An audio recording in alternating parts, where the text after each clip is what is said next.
Maal barbaada sheekaa roobeetii fi murtii guutoon amala tokko qabdi. Wanna barbaadan asirraa akka namni attention namna fuudhanii akka atillee mubaarakillee iluullee namni marti mana banatee irraa haasa'u barbaadan. Beekamtii barbaadan. Namni beekamtii barbaadu ammoo ajandaa sitti darba. Sheekaa roobee bara kana hunda wallaaleeti mika kichinii keessa deemee shiroo fudhataa maashaallah uf wallaale maaliin ni jedhu. Kijibaa bar kana namni hunduu itti beekuu danda'u qaba. Kanaaf xiqqeessinee jala hafu yookaan ammoo follow keenya irraa kaafachuudha malee nama san amma nama diiniiti maaliidha amma namni haga anaa yoo dogongora namarra arge nama cabsu nama muka dhiibu hin jiru. Garuu san gochuudhaaf anama beekaa faarsa beeki sheekaa roobee kana in faarsa viidiyoo hedduu irraa dalaga. Namni jalqaba baale keessatti siidaan sii dhaabamuu qaba jedheen illee ana. Namni nyaata kee qoratamtee malee hin nyaatin jedheen illee ana. Sanuma bahee deebi'ee irra dubbata barin. Sigale nu ajanda ma waan malee kelete ofda idin to kana gole awan gaasinnatti yisiisa mubaraga gabbaas ajanda kenne wallahi qabri qoda garuwati sheega kenna tuquu keeti basli bakketti Abido doidina chiziyete de la adra miskina warerde tu en makan. Bilok na gote, wallahi bilok na gote. Sagale situ da. Dubai tidame tokko enu isaati very active guy maqaa isaa hin beekwani. Waa'ee mucaa sanirraa dubbataa turre. Hamza Hussein hin beeku. Hamza Hussein isarraa dubbataa turre. Sagalee taanenna sheekaa roobee dhufe osoo biyya jiraate anuunidha maalirraa dubbattanii jedha. Osoo inni biyya jiraate anuu hin hidhaanuun jedhe. Sheekaa roobee akkamitti hiitaa jedheenani. Namni waa hidhu waa lama qabaachuu qaba. Tokko addatti mootummaa mana hidhaa qabaachuu, lammata bilisiginnaa ta'uudha. Achiin booda wanni ati nama itti hidhuu dandeettu hin jiruu jedheenani. Na abaare gaafas. Rabbiin ani maaliif haqa isaa biran dabarre jecha afaan isaa irraa dururuu takka saantimii takka ittiin dabarre haqa isaa irraa jedheen akkuma isaa irraa deebiseef Rabbiin fuudheetiin hin abaarsa san itti garagalchee kan hin abaaru kunoo arra akkanatti ittiin maraataa jiraa jechuudha. Maraatuu kana wanni si gahe abaarsa haqa hin qabne na abaare. Ani waan takka ittiin dabarre namni nama hidhuu danda'u takka mootummaa addatti qabaachuu mana hidhaa takka bilisiginnaa ta'uu malee lafaa kaateetiin nama ammootuu biyya ambaa alatti keessa jira akkamitti inni jechi inni jedheef maaliif akka jookii fakka godheeti agarteetiin akka nama komiidiyaaf godhu tokko jedheetiin jedhe garuu dubbiin akkasii miti ani haquma rabbii qulqullitti osoo sumunii takka ittiin dabalin osoo irraan hir'isin haquma isaa isaan jedhe. Anaa fi Fooziyaa baale mucattii roobee channel jettu san nu abaare nu lamaan. Rabbiin fuudhee abaarsa ani hagarraa mataan illee nan dhukkubne. Fuudheetiin abaarsa san itti garagalchee akkanatti wajjin maraata. Haqa maleellee namni sheekaa tokko haqa maleellee waa abaaruun illee hin taatu. Kanaaf waatu isa maraachaa jira garuu ammootu namni itti dhiyaattan. Emrishaa caqasaa warri faarsitan isin fa'a. Maal gootanii nama kana agarteetiin rabbii isaatti haa deebu rabbiinuu wal dhabaa jira.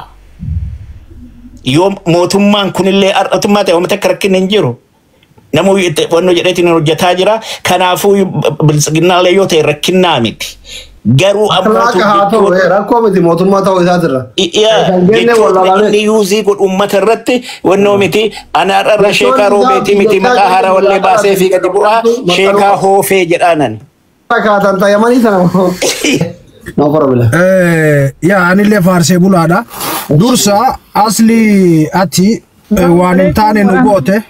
Wabarakatuhu sokoleen kiyya yoo jiraate annaqa dursa asli ati bakka walit dhufnu ayyee mubarakii dabarte asli nu raggataa oolte rakkoon qabu kee bakka itti walit dhufnuu fi akka itti walit dhufnuun beeynaa rakkoon qabu wanni an jechuu barbaadu namni kenna hedduun feemasii waa jennaan oma feemasiin jedhe san jala fiiga.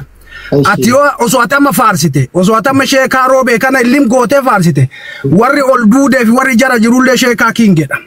Hundi isaa chawaa wal beenu faamala isa ani sheekaa roobee sirrii jira jechuu kiyyaa miti jalqaba irratti gaafa sheekaa roobee baadoo duwwaa adaamaan maalii nutti fakkaachuun jedhe san namni yeroo jalqabaatitti gadi bahee sheekaa roobee muka itti cabse waan sheekarraan eegamni dubbatte bilginnaa dalayde sheekota karaa balleessaa ta'ati naman taane miidiyaa kanarraa nama kana dabarsaa jedhee namni yeroo jalqabaatitti itti duule ana.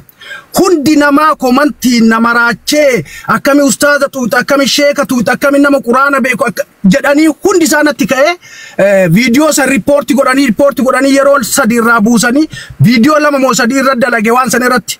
Ammallee deebitanii gaafa isin itti fuutan fuuti kadhaan hin taatu haraama karaa rabbiititti illee karaa namaatitti illee hin taatu jedhee namni mormi'an inaafa akkana si godha gubattee akkana taatama namni hundi naa arrabsee jechaa xiqqeessan. Gaafa isin ajjii fiddanillee akkasuma gabbayee viidiyoo dalagee lolean balaa buuse sheekonni teenna kadhaa nama barsiifte namni keenna akkan dalaganne godhaa jirtan warri miidiyaa kanarraa sadaqaa namatti kennitan ummata keenna karaa balleessitanii jirtanii namni dalageetti haa jiraatu jedhee an dubbannaan balaan bu'ee namni marti komantiin si himiti ka kennaa jiru ati maaltu si ga'e sadarkaa guddaa geettee jechaadha. Digalee gaafa amma inni fammasee bakka guddaa ga'ee dhageettii argatee doktora harkaan qabatee argatee iskaaylaayitii dhufee akka ajaa'ibaatitti waan ajaa'ibaa agarsiisuu eegalee namni hundi gabbayee irraa dubbachuun tokko inaaffaa fakkaatti. Inaaffaa maa inni beekamee maa inni nu caalee maa inni nu bira taree fakkaatti jechaadha. Kanaaf garuma namni tokko deeme garuma namni nama oofu deemuun galaana ta'uun diqqeennummaadha yarummaadha beekumsa dhabuudha. Amma sheekaa jiraaree bubee. Jedhee bar jalqaba irratti an jalqaba de sheekaa roobee sirrii jira miti sirrii jiru. Bubee. Warii sirreessi. Na sirreessi. Amma sheekaa roobee fakkeenyaaf ka gaaf duraa goonellee warra go'aan san godheef dogoggora ta'ee mul'atu fakkeenyaaf fi anamma isa feemasii taatanii fi maal san keessa miti. Fakkeenya amma duraa ani iyyaadadhaa mubaarakii kana warra gaxaa jirra waliisimnee nama kuma jaan nalaalaa jira tadakkarma mubaarakiin arrabsee quufee gastiinatti ergate hin beeku wallaahi sammuudha. Aslii naan jedhe viidiyoo isaa roobee finfinnee fakkaatuun amma kaa miriindeen akkas ta'e kan yeroo argeera garuu sargiin kiyya torbaan har'aati uffata ittiin fuudhuun qabu naan jedhe si galee miti. Si jala jirra gaafa sadhaanuu si jala. Birrii guuraa fidaan jenne anas si danda'a yeroo amma atillee nama jaalala keessa jiru osoo quxuban ture si jette asli waan beeloo quxubatiif meekaappii qabu naan jette wallaahi masii godha jechuudha natti tola gammachuu nama obboleessa kiyya arguudhaan si galee miti. Karaanan itti ilaale kana bira tari amma anaan jechuun nama rabbii jechi si jibbee gidee meeqa walloole takkaa deebiin deebine amma pooyintiin kenna maalinni maali. Sheetichi kun tokkoffaa akhlaaqa nama diin qaba irra jira erga femmase lammata haasawni inni haasawu kun hawaasa inni keessaa dhalate hin madaala pooyintiin kenna kana malee hinaaffallee miti atillee hordoftoota qabda anillee hordoftoota qaba kaadiree ta'uu yoo barbaanne harka akkana go'aniitiin nu fudhata warri mootummaa yoo karaan beeyne karaa si garsiisa anuyyuu si galee miti issuun adeella. Mootummatti dhiyaachuu dadhabnee miti. Mootummaallee ta'u deeggaruu dadhabnee miti. Silaa waan hin barbaanneef manaan akka mataa kiyyaatitti wallaahi waan hin barbaanneef yeroo meeqa jechuudha. Si galee miti. Ati immoo yoo barbaadde kuno namni 4,000 kunnaa shaahida boru ganama wal si qunnamsiisa bakka sheekaa roobee kanaa miti bakka isaa olii dhaqxee akkati viidiyoo nu waraabdu.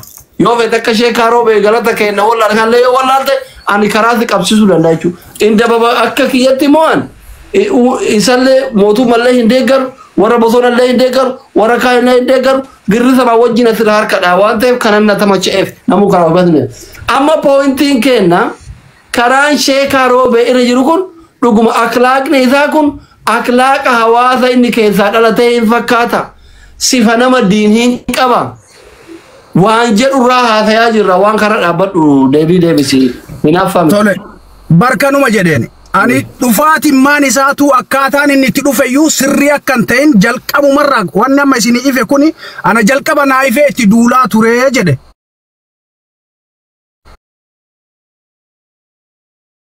Barbaannaan arrabsitee isa beekamsiifnee hundi kennaa itti duuluu osoo hin taane tokko fooloo irraa kaafachuu yoo barbaachise gad deebisuu barbaadde lama maqaa isaa dha'uu dhiisuu viidiyoo isaa laaluu dhiisuu Sigale isa kabajaan isaa sani malee qarqaarsetti godhuu dhiisu bara osoo amma naafate asii arrabsinu kabiraa birriitti erga sigale osoo amma naafate ati arrabsinu akka inni halkan takkatti 100 bulaa jedhu san siree doolaara 140 qabatamu san akka inni afuufu san waliin afuufuu miti sigale isa tasgabbeessuu barbaannaan atillee arrabsuu anillee arrabsuu osoo hin taane jalaa callisuudha inni maal barbaada Sheekaa Roobeetii fi Murtii Guutoon amala tokko qabdi. Wanna barbaadan asirraa akka namni attention namna fuudhanii akka atillee mubaarakillee iluullee namni marti mana banatee irraa haasa'u barbaadan beekamtii barbaadan namni beekamtii barbaadamu ajandaa sitti darba Sheekaa Roobee bara kana hunda wallaaleeti mika kichinii keessa deemee shiroo fudhataa maashaallah uf wallaale maaliin ni jedhu kijibaa bar kana namni hunduu itti beekuu danda'u qaba kanaaf xiqqeessinee jalaa hafu yookaan ammoo follow keenya irraa kaafachuudha malee nama san amma nama diiniiti maaliidha amma namni haga anaa yoo dogongora namarra arge nama cabsu nama muka dhiibu hin jiru garuu san gochuudhaaf anama beekaa faarsa beeki Sheekaa Roobee kana in faarsa viidiyoo hedduu irraa dalaga namni jalqaba baale keessatti siidaan sii dhaabamuu qaba jedheen illee ana namni nyaata kee qoratamtee malee hin nyaatin jedheen illee ana sanuma bahee deebi'ee irra dubbata barin sigale nu ajanda ma waan malee awan baasin nutti yisiisa mubaaraka gabbaas ajanda kenneef wallahi qabni qodan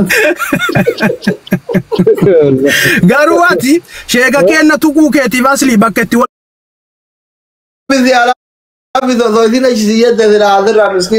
bilook na goote wallahi bilook na goote